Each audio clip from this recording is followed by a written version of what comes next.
తాకట్లో ఉన్న మీ బంగారాన్ని విడిపించి ఆ రోజు ఆన్లైన్ రేటుకి కొంటాం. Sharma gold company. వాగర్థావివ సంపృక్తౌ వాగర్థ ప్రతిపత్తయే జగతః పితరౌ వందే పార్వతీ పరమేశ్వరౌ. ఆదిత్యాయ చ సోమాయ మంగళాయ బుధాయ చ గురు శుక్ర శనిభ్యశ్చ రాహవే కేతవే నమః. శృంగేరి జగద్గురు పీఠాధిపతులకి, కంచి పీఠాధిపతులకి నమస్కారములు తెలియచేసుకుంటూ కార్యక్రమాన్ని ప్రారంభిద్దాం. జూలై నెల 16వ తారీఖు నుంచి 31వ తారీఖు వరకు ద్వాదశ రాశుల వారికి సంబంధించినటువంటి శుభ అశుభ ఫలితాలు, ఏ రోజుల్లో మానసికంగా ఆనందంగా ఉంటారు, ఏ రోజుల్లో అసంతృప్తి ఆందోళనతో ఉంటారు, అలాగే ఏ రోజుల్లో ఖర్చులు ఎక్కువగా ఉంటాయి, ఏ రోజుల్లో ఆదాయ మార్గాలు ఎక్కువగా ఉంటాయి, ఉద్యోగ సమస్యలు, ఇలాంటి వివరాల గురించి క్లుప్తముగా తెలియజేసే ప్రయత్నం చేస్తాను. కాబట్టి వీక్షించేటువంటి ప్రేక్షకులకి చిన్న గమనిక, మీరు మీ యొక్క జన్మ నక్షత్రం ఏదైతే ఉంటుందో ఆ నక్షత్రం ప్రకారం ఉన్నటువంటి రాశినే మీరు పరిగణనలోకి తీసుకోవాలి. నామ నక్షత్రం పేరు మీద ఉన్నటువంటి రాశిని తీసుకోకూడదు. జన్మ నక్షత్రం లేని వాళ్ళు నామ నక్షత్రం పేరు మీదనే చూసుకోవాలి. పైగా చాలామంది సన్ జొడాయిక్ సైన్ అంటే ఈ మంత్ నుంచి ఈ మంత్ మధ్యలో పుట్టినటువంటి వాళ్ళు ఒక రాశికి చెందుతారని చెప్పి సూర్యమాన సిద్ధాంతం ప్రకారం ఉంటుంది. అది ఈ చెప్పబోయేటువంటి ఫలితాలకి అది ఏమాత్రం కూడా సరిపోదు. అది విషయాన్ని గమనించుకొని చూసుకోవాలి.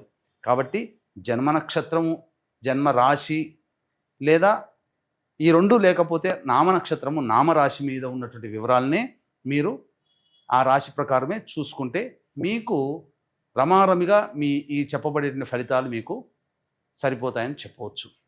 ఇక కార్యక్రమంలోకి బయలుదేరదాం. జూలై 16వ తారీఖు నుంచి 31వ తారీఖు వరకు కన్యా రాశిలో జన్మించినటువంటి వారికి ఏ విధంగా ఉండబోతుందో తెలుసుకునే ప్రయత్నం చేద్దాం. ఈ కన్యా రాశిలో జన్మించినటువంటి వారికి శుక్రగ్రహ సంచార ప్రభావం అనుకూలంగా లేని కారణం చేత మంత్ వరకు కూడా శుక్రగ్రహ ప్రభావం వల్ల అనవసరమైనటువంటి ఖర్చులు అధికంగా చేయాల్సినటువంటి పరిస్థితి వస్తుంది. కుటుంబ సభ్యులతో కొంత వాగ్వివాదాలు, అలాగే ఆస్తులకి సంబంధించినటువంటి వివాదాలు పెరగడం, ఇవన్నీ కూడాను మీకు వచ్చే సూచనలుగా చెప్పవచ్చు. ఇక గురువు అనుకూలంగా ఉన్నటువంటి కారణం చేత మీరు చేస్తున్నటువంటి వృత్తి ఉద్యోగ వ్యాపారాల్లో కీర్తి ప్రతిష్టలు పెరుగుతాయి.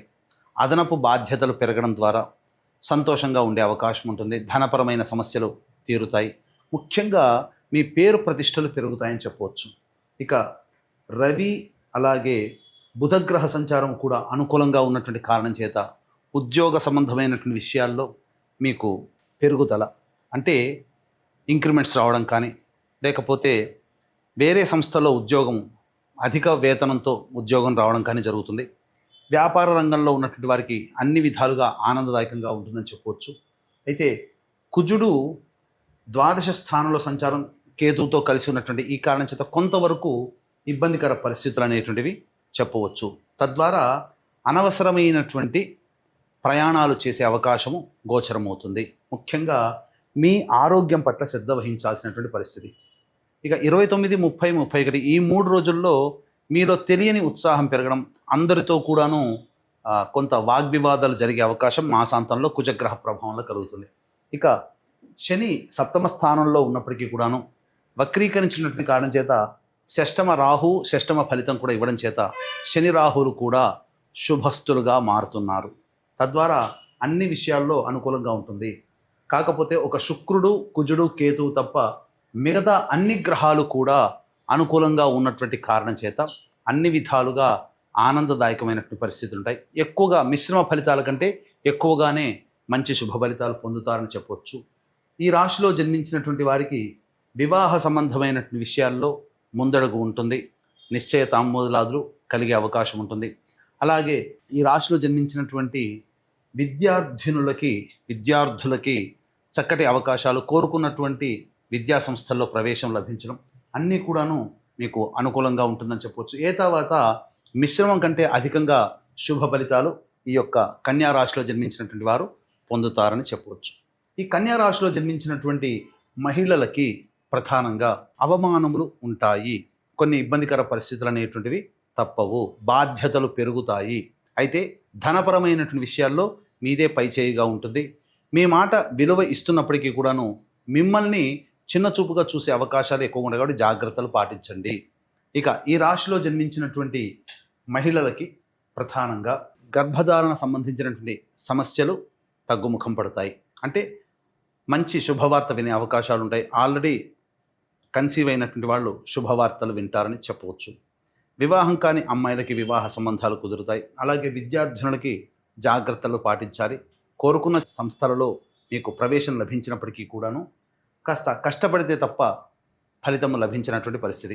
తర్వాత ఈ రాశిలో జన్మించినటువంటి మహిళలకి, యువతులకి, అలాగే అందరికీ కూడాను శుభ ఫలితాలే అధికంగా ఉంటాయి.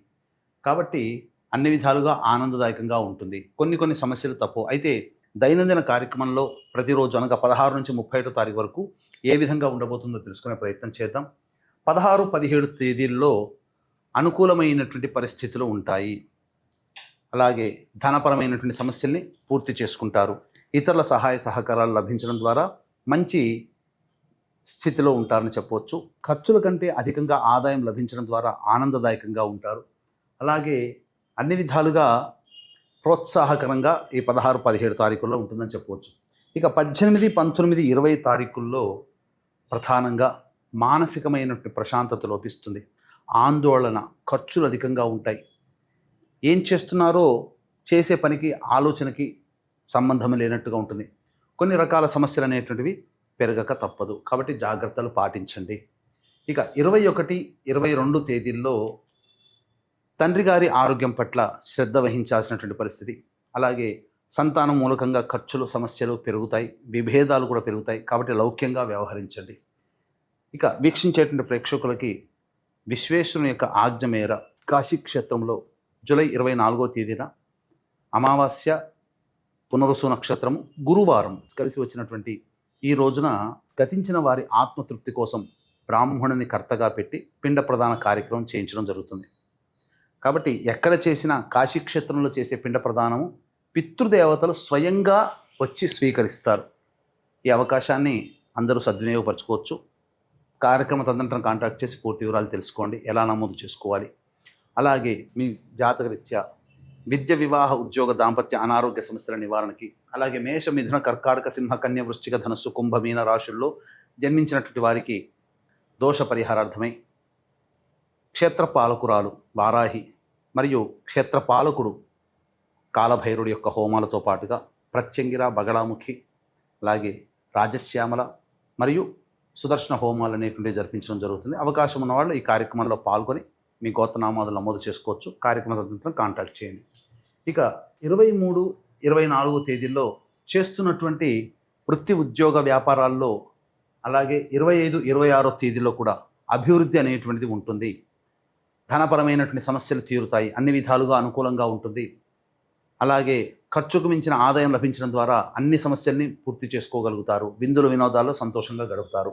27, 28 తేదీల్లో మీకు ప్రధానంగా మానసికమైన ఆందోళన ఉంటుంది. ఎవరికీ చెప్పుకోలేకపోతారు. అలాగే వృధా ప్రయాణాలు జరుగుతాయి. ఆరోగ్యం పట్ల కూడా శ్రద్ధ వహించాల్సినటువంటి పరిస్థితి. 29, 30, 31 తేదీల్లో పెండింగ్లో ఉన్నటువంటి పనులన్నీ పూర్తి చేసుకుంటారు. ఆనందదాయకంగా జీవితాన్ని గడుపుతారు. అలాగే రెస్పాన్సిబిలిటీస్ పూర్తి చేసుకున్నామనే సంతోషంతో శుభంగా ఉంటారని చెప్పవచ్చు. ఖర్చులకి తగ్గ ఆదాయం కూడా లభించడం ద్వారా సంతోషంగా ఉంటారు. తర్వాత చెప్పొచ్చేది ఏమిటంటే అధికమైనటువంటి శుభ ఫలితాలు ఈ కన్యా రాశిలో జన్మించినటువంటి వారు పొందుతారని చెప్పవచ్చు. ఇక ఈ కన్యా రాశిలో జన్మించినటువంటి వారికి సమస్యల పరిష్కారం కోసం మీరు ప్రతిరోజు దత్తాష్టకం, కాలభైరవాష్టకం కనుక పారాయణం చేస్తే సమస్యలు తగ్గుముఖం పడతాయి. ఇప్పుడు చెప్పిన వాటికంటే కూడా ఇంకా మీరు సమస్యలు ఎదుర్కొంటున్నట్లయితే దగ్గరలోని మంచి ఉపాసనా పరులైనటువంటి జ్యోతిష్యులను సంప్రదించి వారి సలహాలు, సూచనలు పాటించండి.